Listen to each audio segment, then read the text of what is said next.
Who are these people? So I kind of hinted at this. I think I mentioned this for the last couple of weeks. But for those of you who don't know, I am part of a teacher advocacy group in DC, where I live. And we had our annual benefit this past week. And Congressman Jamaal Bowman spoke very briefly, gave a short address. Now, for those of you who want to know, did I have the opportunity to ask him anything outside of his speech? The answer is no. He came in, did the speech, and left. So he was only there for 20 minutes. But I did manage to record his speech. So I actually want to dissect this into probably what will be a two-parter. So I want to talk about an aspect of his speech that I'll mention this week, and I'll save the other half for next week's show. But I do want to play it. And actually, DJ Jonas, I'm actually very glad you're here for this segment because, you know, just talking to you in the past, you definitely have an ear for this and an understanding of this, probably in a lot more ways than I do. So I definitely would love to hear your take as far as what Joe Bowman says and how I'm going to redirect it into something that I wish he would have talked more about, but I'm going to be very gracious to him given time, maybe, or I just think more likely it's stuff that he will not say, given the party that he's a part of is kind of complicit in this. So it's a 10-minute clip, the video. So I want to play it all the way through. Cool. I'll stop at the end and see if if you have any comments, and then I'll kind of go into the actual rant that I have for this week. Gotcha. Why is it muted? The volume's off. That's yeah. Thank you so much for the invite. Thank you so much for having me. Thank you for that warm introduction. Congratulations to all the honorees. Where are the honorees? Raise your hand if you're an honoree. Please give them a round of applause. Congratulations. Thank you for your service. Thank you for your work. Thank you for your love of the work. Because you cannot be an honoree unless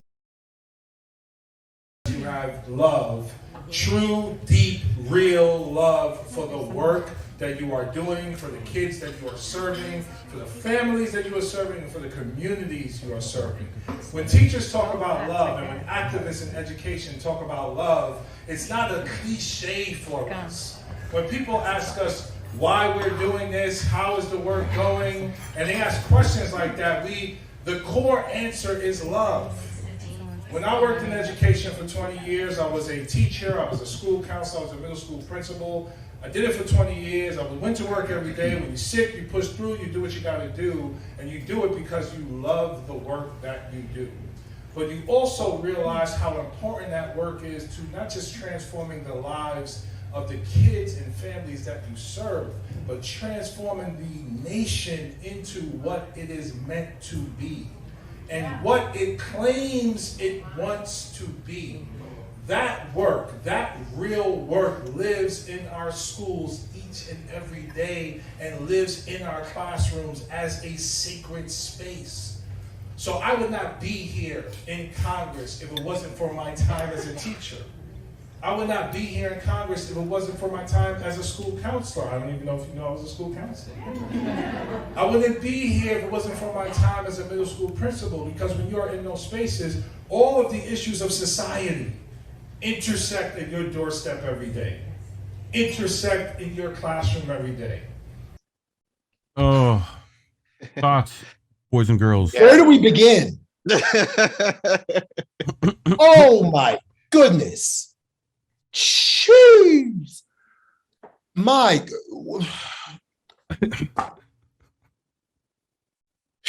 What? Oh. Colin, you're a better man than me for sitting through 9.5 minutes of that. I swear. we're gonna pick this apart like Thanksgiving turkey. Seriously. Please do. Please do. Oh my Lord. I mean, the one when I went like about 6.5, 7 minutes in, when he says Congress has the power to do a lot of things. Yeah, it's words, not mine. Okay, Colin, you remember where you and I and about 35 of us were on January 4th and January 3rd of 2021. We were walking around the same Capitol building that was the place of an insurrection 48 hours later, when we were marching for the Force the Vote rallies that Jackson Hinkle was able to organize. And we were hoping to have the progressive members of the House of Representatives force the vote and withhold their votes for Nancy Pelosi until a floor vote for Medicare for all gets presented on the floor of the House of Representatives. Again, he says Congress has the power to do a lot of things. Where again, he's a congressperson. Why didn't he force the vote? Why didn't because he do it? Nancy's Mama Bear. Like, you can't anger Mama Bear. Like, God forbid we get anything we could actually use to like better ourselves for the country. Where is that? And speaking of which, I through the power of cellular phone technology, I decided to look up some of the legislation that Jamaal Bowman at least presented in the House of Representatives. Let's take a look at House Resolution 579, which was introduced on August 6, 2021. And I'm going to read it to you verbatim. It says here, supporting the designation of August 11, 2021 as Hip Hop Celebration Day, supporting the designation of August 21 as Hip Hop Recognition Month, and supporting the designation of November 2021 as Hip Hop History Month. He said, we need leaders. Does this look like leadership to you? Yeah. I don't give a damn about Hip Hop History Month or Hip Hop Celebration Day when gas prices are $5 a gallon. And people are getting kicked out of their homes because they can't afford rent. And student loans are about to be reactivated in about a month and a half or 2 months. But again, he says, we need leaders, and this is the type of leadership we're getting. Again, this is Jamaal Bowman. This is Jamaal Bowman. This is your guy. This is your guy, New York. This is your guy, New York. But he talked about saving democracy as having educators on the front of the line. And I understand where he comes from when he says that. But more importantly, we need a new education. And we need to get rid of critical replacement theory and go back to critical race theory. That is the education that we need. Because how are we going to tell the truth about this failed social experiment that is the United States of America if we don't tell the entire story that is America? If we don't tell the entire story. So again, it's more than just having educators on the line. It is the subject matter and the pedagogy that must be changed in order to tell the true story of America, so we understand how this democracy was formed, so then we can go ahead and change the way this democracy operates. But Jamaal Bowman, being assuming having a doctorate in education, he's more interested in placating the educators rather than providing some constructive criticism to the structure that is the education as we understand it. So, I mean, he talked about January 6th, and radicalization in Trump, and talking about how did President Trump get there? And if not for COVID, President Trump would have been reelected.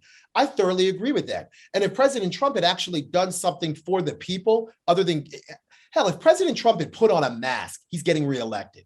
Let's not kid ourselves with this. Let's not kid ourselves with this. And Colin, you know this more than just about anybody. I was screaming at the top of my lungs 2 years ago that we didn't want Joe Biden as president. Screaming at the top of my lungs. There were a whole lot of people in Liberalville saying, oh, well, Trump, we got to get rid of Trump. Biden's better than Trump. We got to get rid of Trump. How can anybody with a straight face say that Biden is better than Trump when Biden is the reason for many of the adverse social and economic conditions that pervade the United States currently? How can anybody think he was a more viable option? He's increased police funding, gave multiple $1 billion now to a foreign power that is running out of ammunition. Like the actual number is $54 billion. $54 billion over the past 4 months to the Ukraine. Not a single dollar to Black people, not a single dollar to deal with healthcare, not a single dollar for school children, not a single dollar for renters relief, not a single dollar to reduce and ultimately eliminate student loan debt. But again, 54 billion American dollars, taxpayer money. No one asked, how are we going to pay for it? Okay, nope. Cut the check. We just print that money. We just print the money. But when we are still in the middle of a health crisis and a health emergency, because the current health and the current health legislation, the current health hadn't ended yet. The current health emergency is not ended. We're still under a public health emergency. And this is under the previous president and previous Health and Human Secretary, Alex Azar. We're still under it. And Javier Becerra has renewed that public health declaration a couple of different times. So we're still in a public health emergency. What about the stimulus checks? Where are those?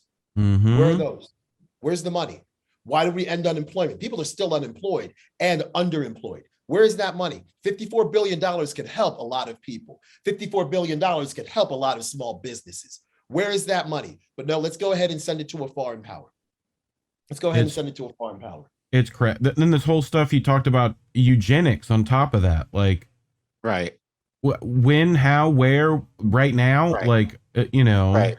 And actually, that's what I'm going to get into, because he mentioned it but didn't go all the way, and I think there's probably a reason for that. So I found this from Harvard, and you're probably wondering why you get this from Harvard. When I read it, and to be very fair to you all, it's a long article. If you're interested in reading the article, the link's in the description. I just tried to pull apart what would make sense in connection to what Bowman was kind of hinting at, but anyone who may not necessarily know any better may make the assumption, oh, eugenics is a white winger thing. So, but I want to debunk that tonight, because you might be surprised of who kind of led eugenics movement in this country. So this was written in the spring of 2016. Let me pull it up. Yeah, I got it. So in August 1912, Harvard President Emeritus Charles William Eliot addressed the Harvard Club of San Francisco on a subject close to his heart: racial purity. It was being threatened, he declared, by immigration. Eliot was not opposed to admitting new Americans, but he saw the mixture of racial groups it could bring about as a grave danger. Each nation should keep its stock pure, Eliot told his San Francisco audience. There should be no blending of races. Eliot's warning signs against mixed races, which for him included white Irish Catholics marrying white Anglo-Saxon Protestants, Jews marrying Gentiles, and Blacks marrying whites, was a central tenet of eugenics. The eugenics movement, which had begun in England and was rapidly spreading in the United States, insisted that human progress depending on promoting reproduction by the best people in the best combinations and preventing the unworthy from having children. The former Harvard president was an outspoken supporter of another major eugenics cause of his time, forced sterilization of people declared to be feeble-minded, physically disabled, criminalistic, or otherwise flawed. In 1907, Indiana had enacted the nation's first eugenic sterilization law. 4 years later, in a paper on the suppression of moral defects, Eliot declared that Indian's law blazed the trail in which all free states must follow if they would protect themselves from moral degeneracy. Harvard's role in the movement was in many ways not surprising. Eugenics attracted considerable amount of support from progressives, reformers, and educated elites as a way of using science to make a better world. Harvard was hardly the only university that was home to prominent eugenicists. Stanford's first president, David Starr Jordan, and Yale's most acclaimed economist, Irving Fisher, were leaders in the movement. So basically all Ivy Leagues, the schools that are highly respected in this country, are the ones who promoted this. I'll continue. The University of Virginia was center of scientific racism, with professors like Robert Benedict Bean offers such works of pseudoscience as the 1906 American Journal of Autonomy article, Some Racial Peculiarities of the Negro Brain. but in part because of its overall prominence and influence on society, and in part because of its sheer enthusiasm, Harvard was more central to American eugenics than any other university. Harvard has, with some justification, been called the brain trust of 20th century eugenics, but the role that it played is little remembered or remarked upon today. It is understandable that the university is not eager to recall part of that tragedy misguided intellectual movement, but it's a chapter too important to be forgotten. Eugenics emerged in England in the late 1800s when Francis Galton, half-cousin of Charles Darwin, began studying the families of some of history's greatest thinkers and concluded that genius was hereditary. Galton invented a new word combining the Greek for good and genes, and launched a movement calling for society to take affirmative steps to promote the more suitable races or strains of blood. Echoing his famous half-cousin's work on evolution, Galton declared that what nature does blindly, slowly, and ruthlessly, man may do providentially, quickly, and kindly. Eugenics soon made its way across the Atlantic, reinforcing by discoveries of Gregor Mendel and the new science of genetics. In the United States, it found some of its early support among the same group that Harvard had, the wealthy old families of Boston. The Boston Brahms were strong believers in the power of their own bloodlines, and it was an easy leap for many of them to believe that society should work to make the nation's gene pool as exalted as their own. Thoughts so far? What slide are you on? Because you're not changed it on here for some reason. Oh. Yeah. I'm on 6, 7. 6. Okay, cool. Yeah. Cool. Yes, and but yeah, Joe, any thoughts so far? I think Jamaal Bowman must have known this. Mm-hmm. Bowman must have known this. And I think maybe a reason why he did not say anything about this, because again, you mentioned in this article about the Boston Brahmins, there's a bloodline, there's a ruling elite, and I hate using that term, but there is a ruling elite in this country, and most of them come from Ivy League schools, most specifically Harvard. Many of these wealthy donors that probably donated to Jamaal Bowman's campaign are probably Harvard graduates or had connections to Harvard. So he probably didn't mention this in order to make sure that the campaign dollars continue flowing. Mm-hmm. That's probably the major reason why I think he didn't mention this. But it's ironic that he was like, we need to know our hidden history, which in of itself, this is. So is that ironic that Jamaal mentioned that in the speech in front of teachers, no less, when I'm sure a lot of teachers in the room may not necessarily have made that connection. I happen to know about this. Right. And like I said, if I had the opportunity to talk to Jamaal Bowman, I probably would have mentioned this to him. But the fact that, like, you know, he kind of made the illusion that this was a right-wing thing when it's actually progressives, quote unquote, back in their day, you know, who were essentially the academic elite, who were the ones that promoted this, and actually in a lot of ways are the cause of what we have today as far as the racism that we kind of experience now. So this came from academia. And not only and it's easy to, I guess if you believe that it comes from a book, and if you have somebody that has a PhD after an elite institution that says, oh, this is the way it is, you're probably more likely to believe it instead of doing your own research, which, again, when we talk about the Overton window of the United States, and Colin, you bring up a brilliant point. You said that these were the quote unquote progressives that thought of this. If progressives in the late 1800s think this way about eugenics and ultimately Black people, imagine how right-wingers think about Black people. Mm-hmm. Think about that. And then it goes, and again, that's when you think about the timing of this study to now, there's really not much difference between what happened then and what's happening now.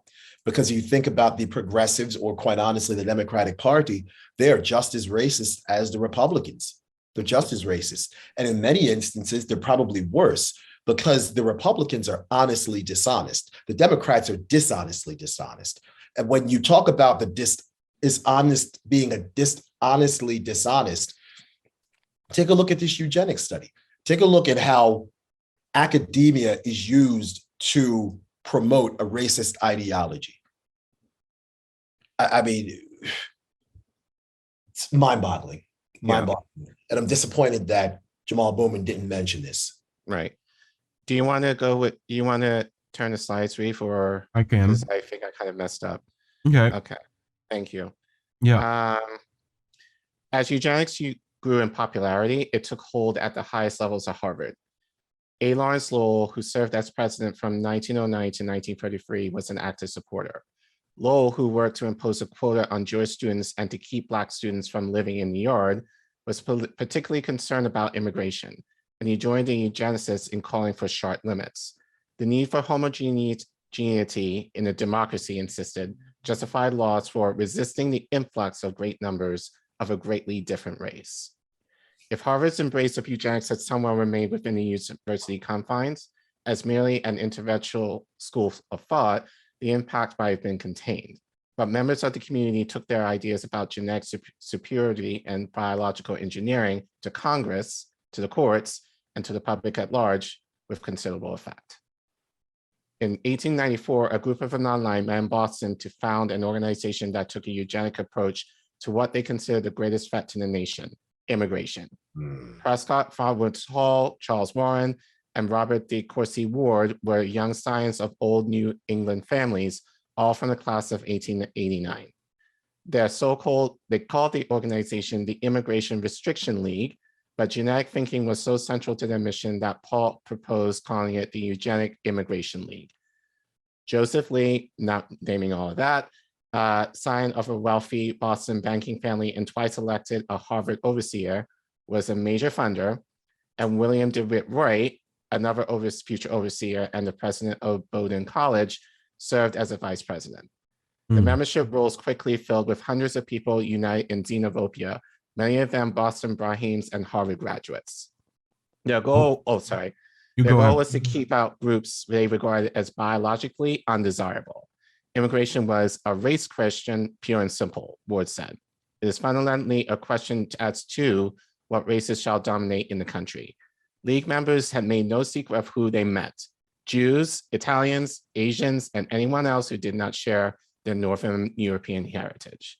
So I just want to quickly note, like, especially to, white followers, back in the day, if you weren't British or even French, you were considered an other, so keep that in mind back then, like anything. And I remember, I went to Boston College for undergrad. The reason why Boston College existed was because Irish Catholics were denied admission to Ivy Leagues. So essentially the Jesuits, who are ordered Catholic priests, who emphasized a lot of education, created Boston College out of that need. So just to give you an idea, because I think people do forget that if you were white, not from France or the UK, and even then it was like England, not Ireland, you were considered, like other back then. Yeah. Real quick, there's an interesting observation with this, and it says in the second paragraph below, it says designed to keep Jews, Italians, and Asians out. And take a look, and this is around the early 20s, right? About 100 years ago. One of my favorite sports is boxing. Boxing. There's a clear correlation to the discrimination of Jews, Italians, Asians, etc., and the prominent boxers of the day. I mean, classically, the Brown Bomber, right? I mean, we couldn't even see his, like, they wouldn't play his video. Like, they wouldn't play him becoming the heavyweight champion. But yeah. Right. But what I'm also getting at, many of the great boxers of the 20s, 30s, and 40s were Jews and Italians. Marciano, Harry Greb, Jewish, the list goes on. There's many of them. As these populations began to get more educated, they decided that getting punched in the head for a living was not a really good career choice. And that's why, and now you fast forward to 2022. How many Jewish people do you see boxing now? Not many. How many Italians can you name that are boxing? Very few. If any. How many Black people and Latinos are boxing right now? Quite a few. How many Eastern Europeans who aren't of French or British lineage are boxing, other than Tyson Fury? Yeah, I mean, and Anthony Joshua. Right. Like, you see what I'm getting at? So this sort of classism based upon nationality, it extends. You can see there's a clear lineage between boxing, sports, entertainment, etc.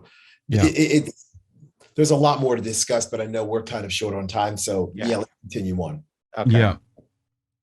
I mean, I think this is worth a deep dive, actually, but I think this is just the beginning of this. But. You see the same thing in MMA right now too. It's all, like Dagestani, like, Irish, like Brazilian, like there's very few, like the class system is there too. So, but anyway.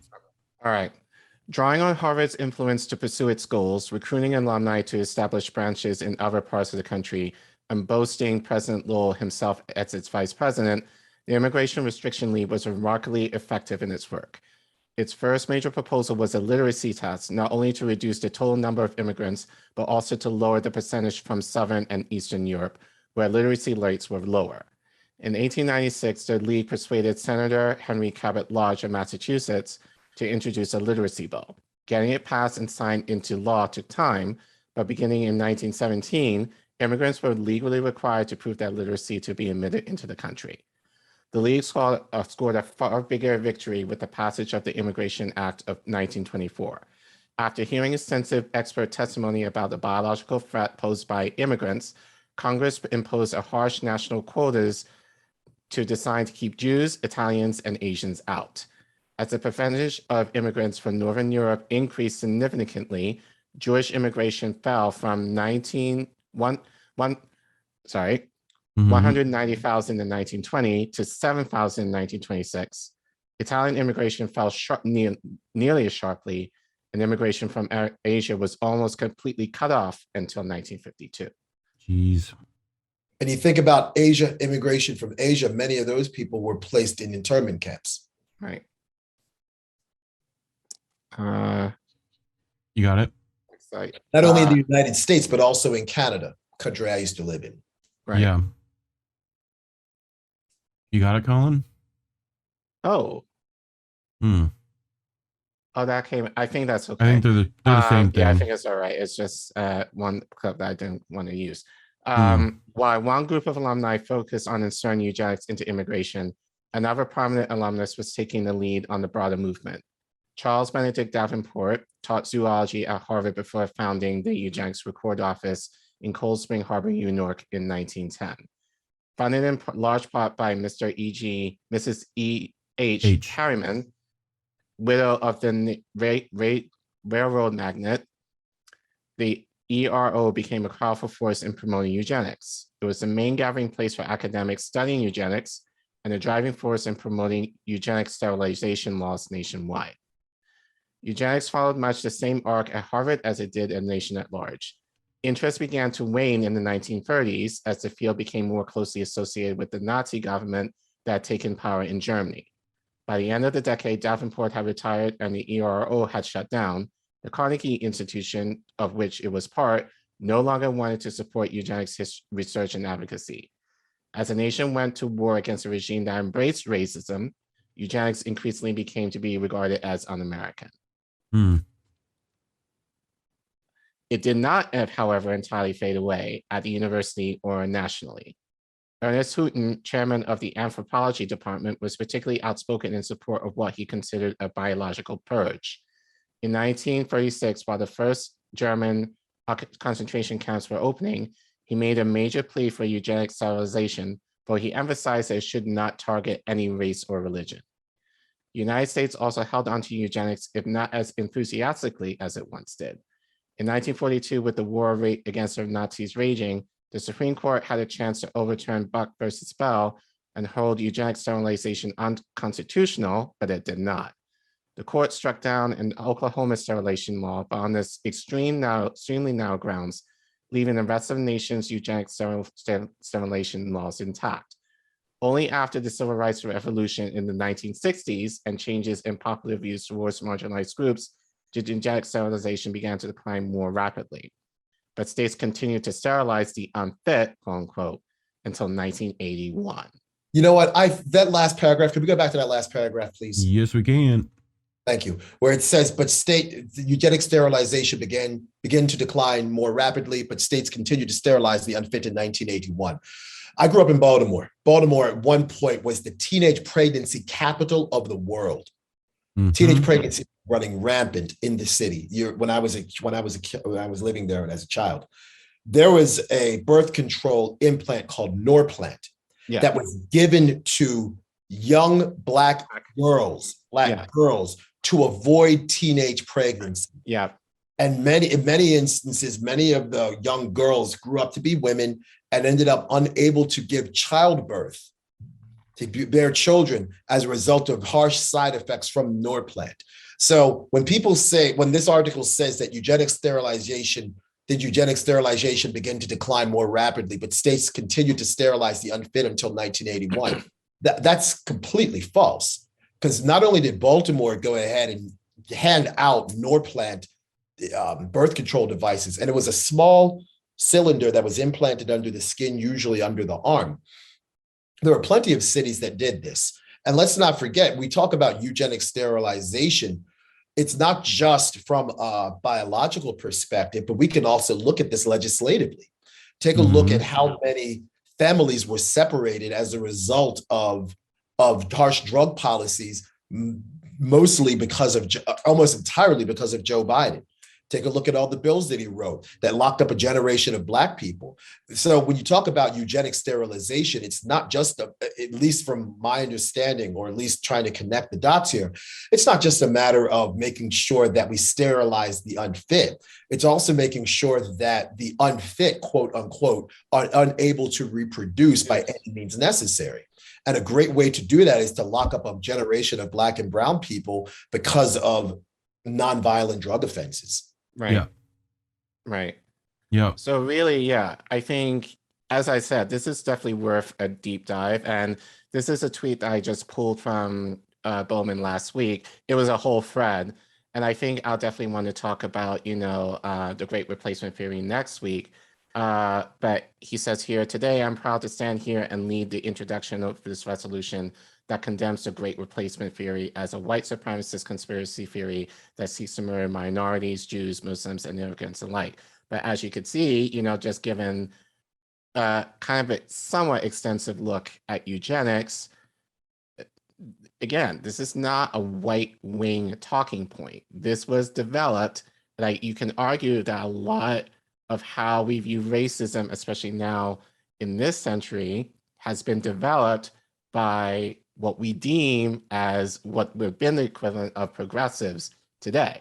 These would have been the people who would be considered democratic in their approach to government today. And these were the people that are essentially treating people of color like dogs, like only the fit and only the best pedigrees deserve to live, and the rest of you either do not deserve to be in this country or we're just going to try and kill you off.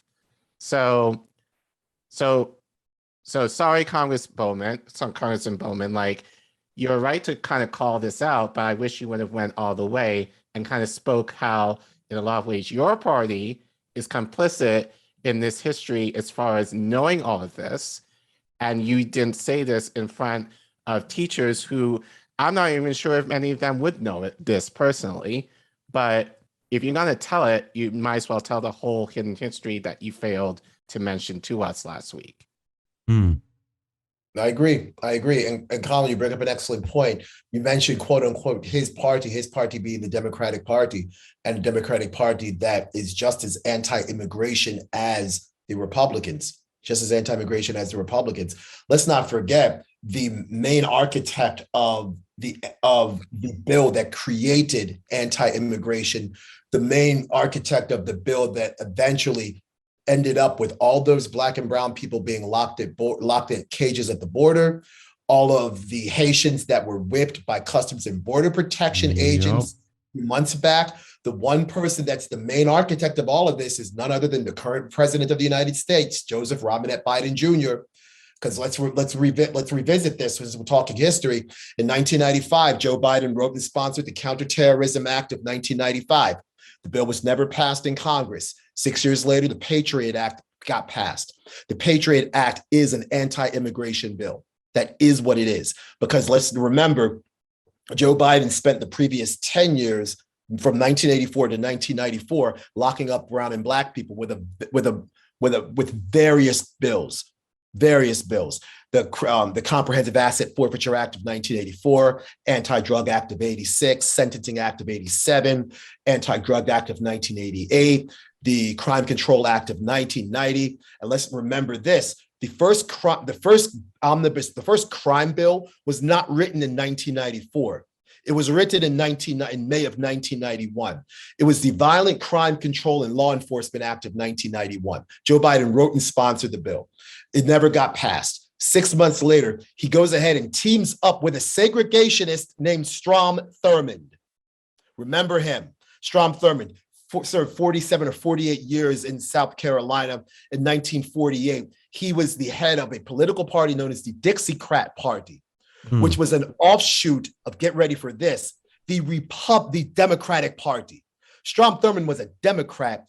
He creates a party that's further to the right than the Republican Party at that time, and it was essentially a segregationist party. The party's logo was the Confederate flag. So a far right-wing political party in 1948 came from the Democratic Party. Right. 6 months later, academics of that flag too. The academics are tied into that flag too, because that's University Mississippi brought that crap back. Exactly. Right. That's and then it became right. the state, the state flag after that.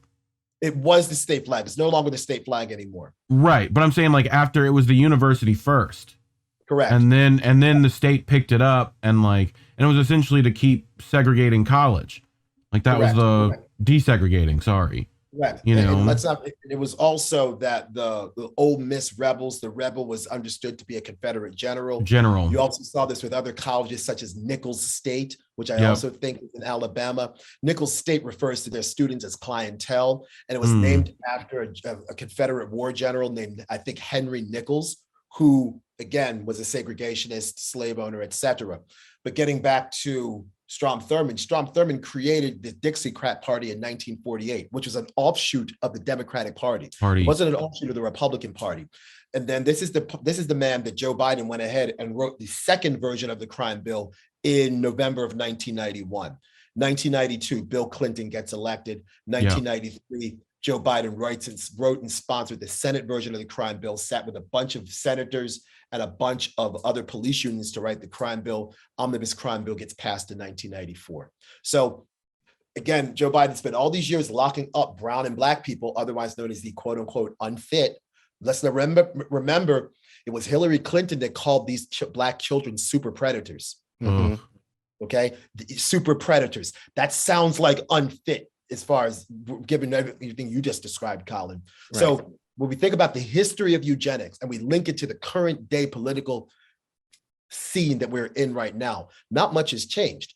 So when Joe Biden went ahead and wrote the Counterterrorism Act of 1995, it became the Patriot Act of 2001, which is an anti-immigration bill. Take a look at all the organizations that were designed to keep anybody who is not white out of the country.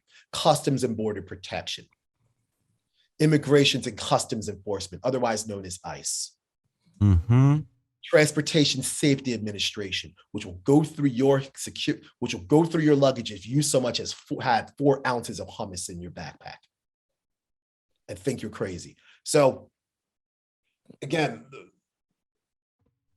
eugenics much like the prison industrial complex, much like slavery, ending of the 13th Amendment, hasn't really gone away. It's just been transformed into other institutions that are part of the American life. Right. Right. Yeah. Yeah. And but again, it's just the idea, like, if Bowman as a teacher, as a academic, knew this, and he might not, given what we learn in, like, even in higher ed, but if he knew this and failed to not share it, like, then I think he kind of did a disservice to us, in that room. But on the other hand, he spoke to the crowd that he was in, not necessarily to me, but to most of the other people there, and so, but I think it just kind of goes to show, like, this is just another way that the Democrats are very complicit, even, like, even within their history, like, because all of this racist shit, is stemming from class. Correct. And especially, like, we don't talk about this enough, but especially in academia, there's a reason why, like, Boston's known as a racist city for a reason. This is part of it, Right. and the history goes way back, and we don't even have to go back that far. No, The idea that these few but very powerful white men were very powerful in changing policy that still affects us to this very day. And so the fact that Bowman failed to mention all of that, ironically talking about that in his speech, huge disservice. And Colin, not only he did, and again, you mentioned him, Jamaal Bowman, as an educator, and of course that is true. But long before he got a doctorate in education, he was a Black person. He was born a Black person, and I think it's incumbent upon him as a Black person to speak about this. Look, that is, I think, the bigger disservice. It's one thing to know about it and not talk about it in front of a room of teachers in Washington, D.C. It's another thing to know about it and not talk about it and see how how eugenics adversely affects Black people, or let's go even more esoterically, how it affects not anybody who is not white and of a particular class in the United States. Mm-hmm. That, I think, is the bigger issue. It's one thing to say, oh, well, I'm talking to a group of teachers, I don't want to talk about it in depth. But come on, he's a Black person. Right. He should be talking about this. Right. He should be talking about this. And he should be drawing the obvious connections between eugenics and how racist it was back then, and how racist it is now, and how that racism is part of the DNA of the United States of America. More specifically, the United States Constitution. Right. And let's remember how many, the Constitution was ratified, obviously, in Philadelphia, and Philadelphia certainly has its racism and its racist history. But many of these laws were originally written in and around the Boston metropolitan area years ago. Before, you see where I'm going with this? Yeah. So, and again, Colin, you know how I get on. I mean, something that I've talked about on numerous occasions, obviously, is reparations for American descendants of enslaved Africans, but not only American descendants of enslaved Africans, but reparations for anybody who was colonized by any sort of European power. But I think just as importantly is a complete revision of the United States Constitution, because the United States Constitution doesn't serve everybody. It never has, and it never will. I mean, we all have phones, we all have computers. The United States Constitution is essentially the operating system of the United States government. And every few weeks or few months, you get a software update on your phone, or you get an update to your laptops or your PCs, et cetera. When was the last time the United States Constitution had an update? When we repealed prohibition, pretty sure.